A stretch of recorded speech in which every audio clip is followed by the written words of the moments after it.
Hello, guys. Welcome to Champion of the Gods. It's a little app game that I picked up a while ago.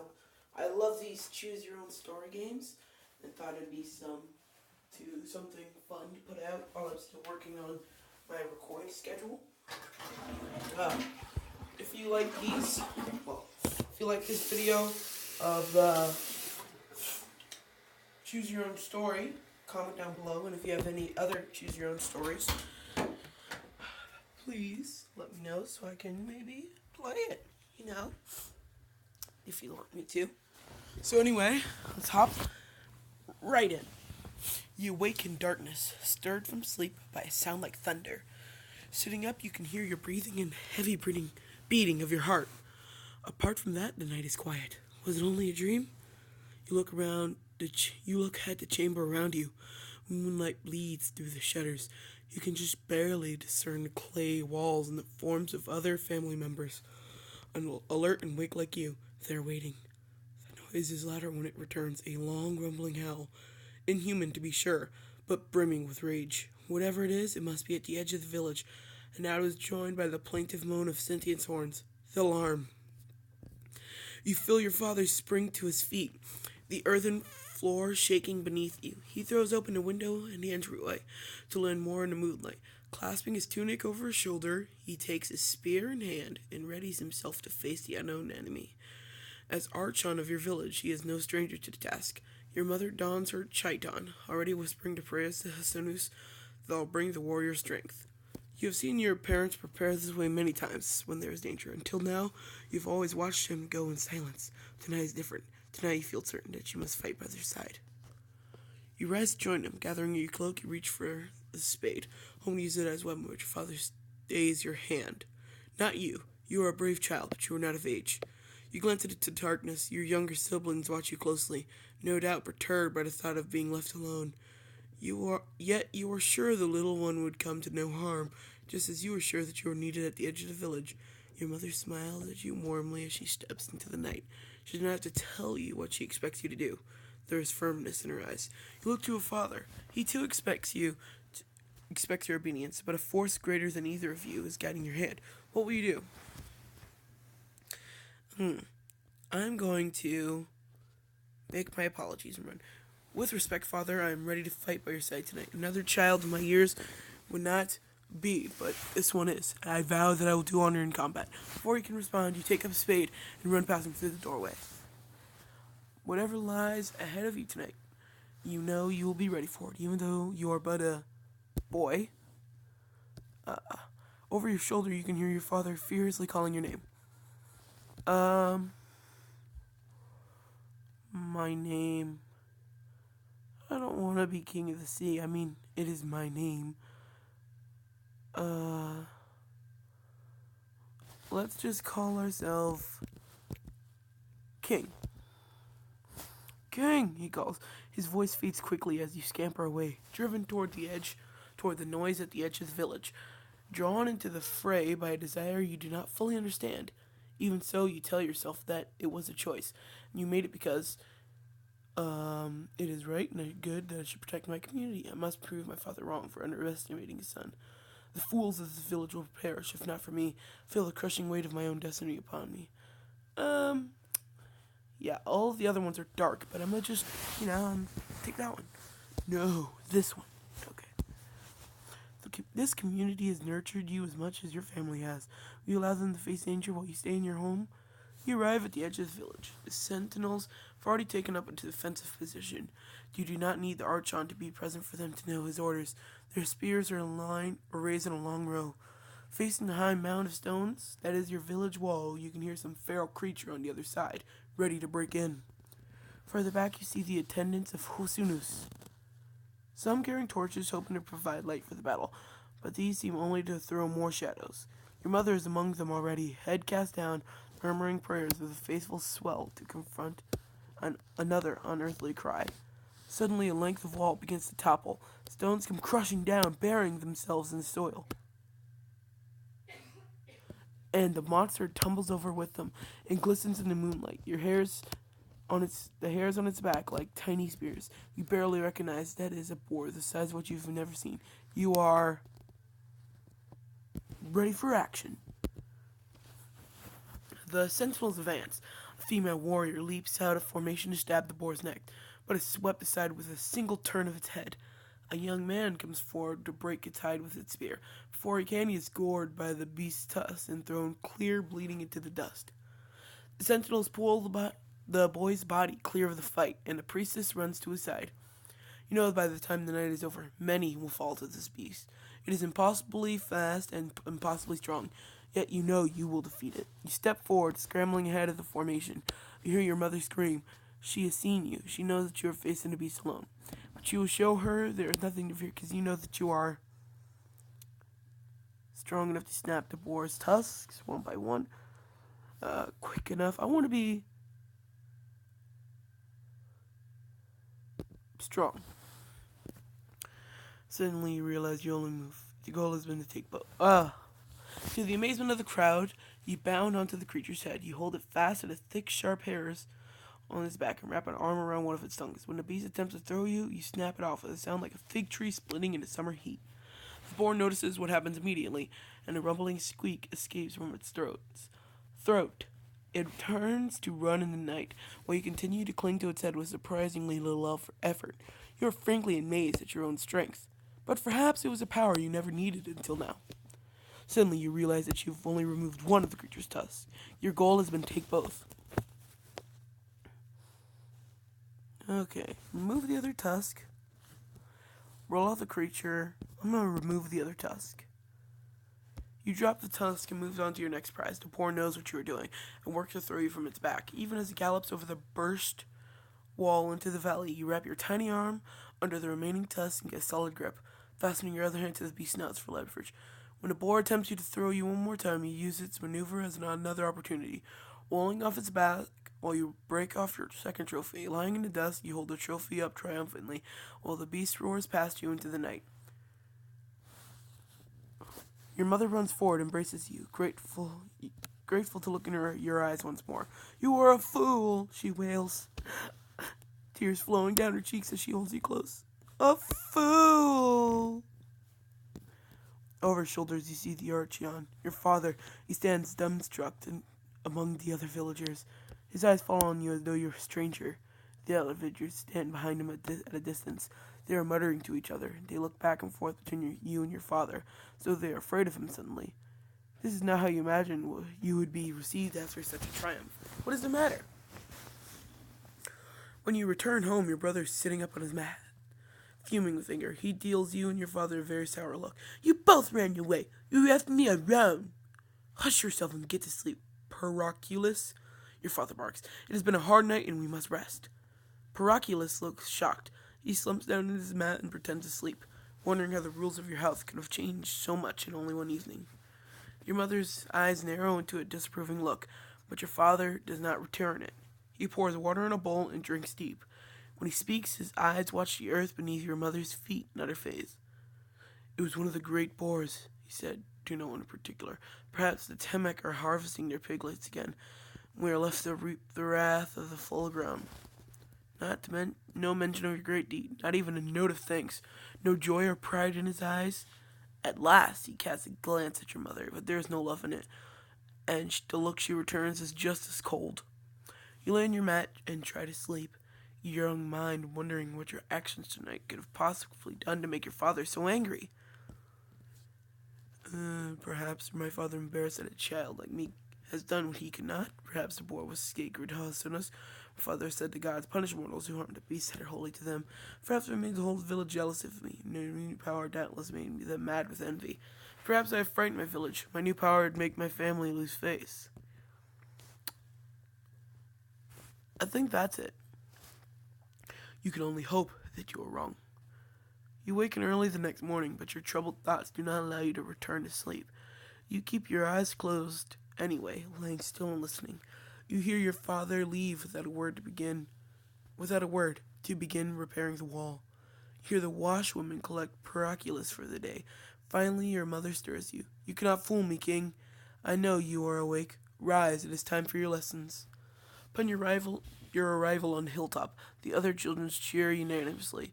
They have already heard the tales of your victory over the boar. They know a hero when they see one. They take turns letting you swing them around by their arms, testing your immense strength. You feel proud to enjoy this moment in the sun, haunted by the implications my new powers may yet have for my family. Powerful indeed, and ready to reap the rewards of such power. Disappointed with my own father did not share my friend's enthusiasm. Surprised how easily my friends are amused. Truly, they are pathetic. Wow. I'm gonna be proud to enjoy this moment in the sun. Finally, your instructor, Raikus. Okay, guys, listen. I know I'm pronouncing almost all of these wrong. Please don't yell at me. Please, it hurts my feelings. Okay. The reeds of discipline in his hand are a sure sign that today's fun is at an end. You find it difficult to focus on your lessons today. Your thoughts are restless. Besides, there seems to be something happening in the village below. Look, they are gathering. Withered whispers, Heathikos, poking you and pointing downhill. He's your favorite classmate, but he can be a terrible busybody, always sticking his nose into everyone else's business. See how many people have taken into the streets? I will bet the elders are being called to council. And look over there, King. It's here's your father, and they must have called him too. Ethikos. Ah! Ethikos is right. His father. Oh. That didn't happen. Your father is among the villagers now converging on the chambers of judgment. The other villagers seem to be giving him a wide berth. This commotion in the streets is worrying indeed. Could this be a meeting of the council concerning my fight with the boar? Probably about the Temek nomads, whose greed and carelessness caused the boar attack in the first place. No concern of mine at the moment. I must focus on my lessons. Yep, that seems like me. You quiet your mind and allow the words of Rokus to soothe you. The lesson relates to the measurement of liquids. You watch Raikos pouring large cups of stream water into smaller ones, and out again into larger ones. He has a class to guess when they will overflow. You guessed correctly twice. As for Heathokos, he continues to watch the town, lost in the commotion. He is so captivated that he does not even notice when Raikos stops the lesson and raps him on the back with his reeds. But such is always the way with that one. When the sun begins to settle in the western sky, your lessons draw to a close, and you're sent to the village with the other children. You are only halfway down when you hear your Raikos' voice again. King, please return and wait with me. The children turn and follow your eyes. Atop the hill, one of the council attendants is standing beside your teacher. It is the decree of the elders that you visit with Migrados. I will bring you to him at sundown. Migrados, everyone knows that name. The old man who lives in a hut on the eastern edge of the village and dresses like a foreign king.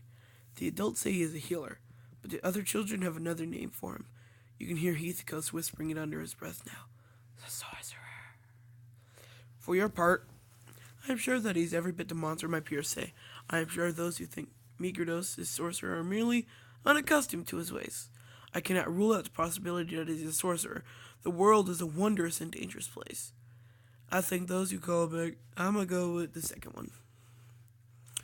You are sure Migrados is merely a knowledgeable old man. You cannot even trust that he is a mystic, not let alone a sorcerer. Raikos brings you to his hut at sundown. It is a ramshackle structure made of bundled twigs. He knocks on the door. An old man appears. He is draped in an elaborate robe like those worn at festivals. His white beard betrays his age, though you suppose he must be proud of it, for it is braided and ends in 3 opal beads. And this must be King. Come in, come in. I hope the council hasn't worried you too much. I have only to ask you a few questions tonight, and you will be off to your family again. Come in, come in. You enter alone.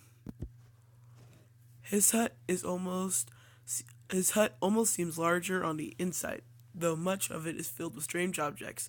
Figurines with long arms and dark eyes, plates painted with images of great winged hounds, and bowls with snakes, faces for handles. You are reminded of the temple of Sisunus, with its many offerings of thanks to the god, but the images on those objects are strange to you. They are from the eastern lands, Megrudos says, noticing your attention to his wares. Depictions of their gods. They are gifts from my friends. He gestures to his cloak proudly. This is a gift too. It was given to me by the Koch himself, a most interesting man. The Ka, most generous for one so powerful, though he can be quite fussy to tell the truth. Ah, well, I suppose it comes from being the Ka. Megridos looks at you as though he had forgotten you were there. But I am being such a rude host. You must be famished. Please help yourself to fruit. He gestures to a lacquered bowl. It is filled with grapes. You begin eating them, and the old man smiles. I am only relieved that you trust my hospitality. I have heard the other children think me a sorcerer. Indeed, I have heard the other children's stories. I refuse to believe them. Good for you, my boy. In truth, I am merely a healer and wield no magic. There have been no sorcerers in Agosa since the end of the First Age. He waits until you have your fill to speak again. Now, I must admit, I have many questions for you tonight. Before I start asking them, do you have a question for me? Yeah. When can I leave? When can you leave? Very soon, boy. I merely need you to tell me a little bit about yourself, so please, have a seat, and we will begin. You find one of the few places not covered in artifacts and sit down.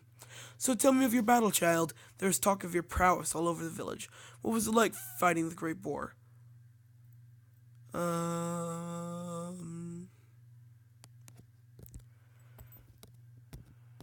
Yeah. Such a phlegmatic humor. You've never heard these strange words and have no notion how to respond to them. Sensing confusion in your silence, Megridos continues. I was referring to the humor of your soul, my boy. Its mood, its character. Now tell me, how did you know that you could fight the boar? Did someone tell you would be strong enough to defeat it? It's a question you had not thought of before. In truth, you had no knowledge of your power before you use it. You tell Megridos so. He ruminates over your response for a few moments. In that case, I have another question for you. It may seem frivolous, but I assure you that it's quite important. Megridos peers inquisitively into your eyes, fixes his gaze there hard, as though he's daring you to lie. Where do you go in your dream? He asks.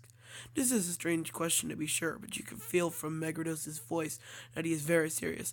Is it perhaps a place where you have been many times? A place that you dream about over and over again? You look back on your dreams. You have been to so many strange places in them. It seems impossible to name them all, but indeed, there is one place you have dreamed of more than any other. You say, great gray city made of stone. It overlooks water. Dreamed of being in a twisting canyon that is color of soil in summer. Noise of puppies, scrambling legs. I've dreamed a great building, mountain shaped like a half moon. You describe the oracle, but I have never been there. I have never known anyone who has seen it. Perhaps as a premonition. They are not as unusual as you may think. Tell me, have you never dreamed of the great city in the sky, shining like sunlight and white as a cloud? With many tall people in it, shining too like the city? You shrug. It's the first you've heard of such a place. Come to the table then. There is another way. Across the room there is a small table with 2 chairs. On the table is a bowl and a shiny bronze knife. You sit at the table across from him. Give him your hand. Give him my hand. You are a very brave boy, so I will be plain with you. I must now shed some of your blood. Only a few drops, I assure you, to perform a simple test. It may hurt for a moment, but for someone as courageous as yourself, it should be of no bother at all. Why am I being so tested? You ask. The elders have some questions about your newfound power. The answers are in your blood. You speak these words with a finality that indicates he will tell you no more. Now, shall I make the cut, or would you prefer to do it yourself? I'll cut myself. I'm no mere boy. Give me the knife. Very well. You take the blood from your thumb. It clings thickly to the blade. That will be enough. Now come with me. On the night of the great boar's attack, the moon was nearly full. It is even brighter now. As Megados holds the blade up to it, the cool light makes your blood look like a shadow. Megados regards this and breathes a sigh of relief. Nothing! Why, it barely even reflects. You have passed the test, child. Your blood would be glowing white in the moonlight if you were a child of a god. But see, your blood is as dull as dust. Now we know for sure that you are immortal. That is good news indeed. Why? You ask, most a little disappointed. You can think of 1,000 reasons why it'd be exciting to be the child of a god. Megados looks at you with amusement, as though your question has betrayed your youth. It is good news because that means that the Archeon is your father. Finally, you understand not only why you are here, but why your father has been so angry since last night, and so changed toward your family. Seeing your great power on display, he thought you might not belong to him. He thought you might not be his son at all, and that your mother. Suddenly your thoughts explode with 1,000 questions from Megados, but one of them is foremost in your mind, and that is the question you ask him. If I'm not, what would happen to me if I were a child? What would happen to my family? Do you think my mother had an intrude him in that way? Get from the Weavers, and one best not question. The Weavers, powerful gods who decide human fates. They are the master of destinies itself. But come now, we must return you to your family. They will want to know what we have discovered. Your father and mother await your return in the doorway. As you draw closer, they read the good news in Megados' face. Your father begins to smile for the first time since the previous evening. Greet them. Greet your family, child. Then he gives you a nudge on your shoulder and sends you running into their arms. Your father's hold is almost desperate, as though he thought he had lost you and has found you once more. Even so, it is many days before your mother will speak to him again. A sudden coldness to her and to you, his son, has left a mark in her mind that is not soon erased. Every night you hear him whispering sweet words to her in the darkness, trying to win her back.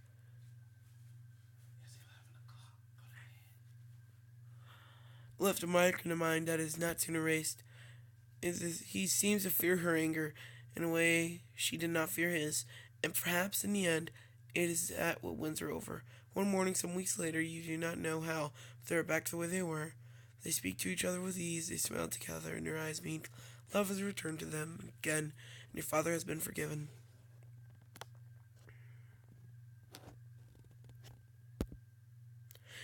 You are only grateful to have your family back. With them, you will be ready to face the future. It is sure to be an exciting place with the great power you have uncovered. You will only wait to discover where it will take you next. And that's where I'm going to end it. Join us again on King's Journey as we follow the Weaver's destiny, I guess. Comment down below if you like this, or if you want to leave any suggestions on any future games for me to play. Hit that like button, and when you subscribe, hit that bell so you can be the first to see my videos when they come out. See all you dudes, and I'll see all you dudes later. And remember, filter out your water.